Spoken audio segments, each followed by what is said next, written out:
கடந்த காலங்களில் பங்கு சந்தையில் மோசடிகளில் ஈடுபட்டவர்கள் இன்னும் ஓரிரு வாரங்களில் கண்டறியப்படுவார்கள் என முதலீட்டு ஊக்குவிப்பு ராஜாங்க அமைச்சர் இரான் விக்ரமரத்ன தெரிவித்துள்ளார். இன்று இடம்பெற்ற ஊடக சந்திப்பில் அவர் இதனை குறிப்பிட்டார். அதேபோன்று பங்கு சந்தை தொடர்பில் இன்றும் பல சந்தர்ப்பங்களில் கருத்துக்கள் வெளியிடப்பட்டன.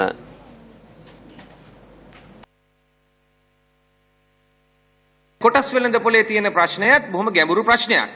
මේක කාලයකට කුඩා කොටසක් සූරා කෑවා. பங்கு சந்தையில் பாரிய பிரச்சனையே உள்ளது. சிறு பங்குகளை சூறையாடும் நிலையே காணப்பட்டுள்ளது. விசேடமாக ஊழியர் சேமலாப நிதியை கொள்ளையிடும் நடவடிக்கை இது எவ்வாறு நமக்கு தெரியும். இதனை கண்டறிவதற்கு ஆணைக்குழுவின் தலைவர் இந்திராணி சுகதாஸ் செயற்பட்டார். அவரை விலக்கினார்கள். திலக் கருணாரத்னவை தலைவராக நியமித்தார்கள். அவரையும் விலக்கினார்கள். 9 மாதங்களுக்குள் ஆணைக்குழுவிலிருந்து 2 தலைவர்களை விலக்கினார்கள். எந்த ஒரு நாடும் பங்கு மற்றும் பரிவர்த்தனை ஆணைக்குழுவின் தலைவர்களை இவ்வாறு நீக்குவதில்லை. இடம்பெற்ற கொள்ளைச் சம்பவங்களை மூடி மறைக்கவே இவ்வாறு நீக்கினார்கள். நாம் இன்று என்ன செய்துள்ளோம்? மீண்டும் ஆணைக்குழுவின் தலைவராக திலக் கருணாரத்னவை நியமித்துள்ளோம். இனி அரசாங்கத்திடம் ஒன்றுமில்லை, அவர்கள் வசமே உள்ளது. உரிய வரைப்பை வரைந்து கொடுத்துள்ளோம்.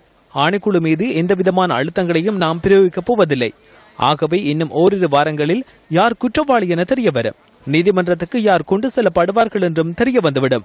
දැනගන්නට ලැබෙයි කවුද වැරදිකරු, කාවද ප්‍රශ්න කරන්නේ, කාවද ගන්න වෙලා තියෙන්නේ, කාවද අධිකරණයට යොමු කරන්න වෙන්නේ කියන එක තව සති ගණනකින් දැනෙන්න ලැබෙයි කියලා මම විශ්වාස කරනවා. ආර්ථික කඩාවැටල දීලා තියෙනවා වගේම රාජපක්ෂ පරිපාලනයේ තාමත් අධික මට්ටමට කොටස් අපි වෙළඳපොළ සහ වෙළඳපොළේ නොවන කොටස් අරන් பொருளாதாரம் வீழ்ச்சியடைந்துள்ளது.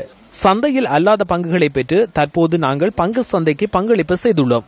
முழு அளவில் நட்ட நிலை. இவற்றுக்கு உரிய பெறுமதியை சேர்த்து சந்தர்ப்பம் வரும் வரை விற்பனை செய்யாது இருப்பதே எம்மால் செய்ய முடிந்ததாகும். ஆனால் இதன் பின்னணியில் செயல்பட்டவர்கள் யார் என்பதனை விசாரணை செய்வோம். பொருளாதாரத்தை சீரழித்தவர்கள் யார் என்பதனை கண்டறிவோம். தற்போது பங்குச்சந்தையில் வளர்ச்சி புள்ளி தென்படுகின்றது. சிறு பங்குதாரர்கள் மற்றும் முதலீட்டாளர்களை பாதுகாப்பதே நாம் செய்ய வேண்டியது. 4% 5%, 75% மற்றும் 80% என்ற வகையிலேயே பங்கு சந்தையின் உரிமைகள் காணப்படுகின்றன. இதனை மேலும் விரிவுபடுத்த வேண்டும். இதனூடாக நிதியை மக்கள் மத்தியில் கொண்டு செல்லவே தேவைப்படுகின்றது. ஒருவரின் குடும்பங்களுக்கு சென்ற நிதி நாட்டு மக்களுக்கு திரும்புவதனையே முன்னெடுக்கின்றோம். හොරකම කියන එක නීතිගත තත්වයකට පෞගේ ආණ්ඩුවත් එක්ක පත් කරලා තියෙනවා. கொள்ளையை கடந்த அரசாங்கம் சட்டபூர்வமாக்கியது. நாங்கள் அதனை விசாரணை செய்து வருகின்றோம். கடந்த காலங்களில் சர்வதேச தரம் கடன்களை பெற்று பல பிரச்சனைகள் வந்தன. அவை தற்போது வெளிச்சத்துக்கு வருகின்றன. இவை அனைத்தினூடாக ஏற்பட்ட அழிவை தடுப்பதற்கே மக்கள் நமக்கு ஆணை வழங்கியுள்ளனர். අපිට මේ රටේ මහ ජනතාව ඒ වරම ලැබලා දුන්නා.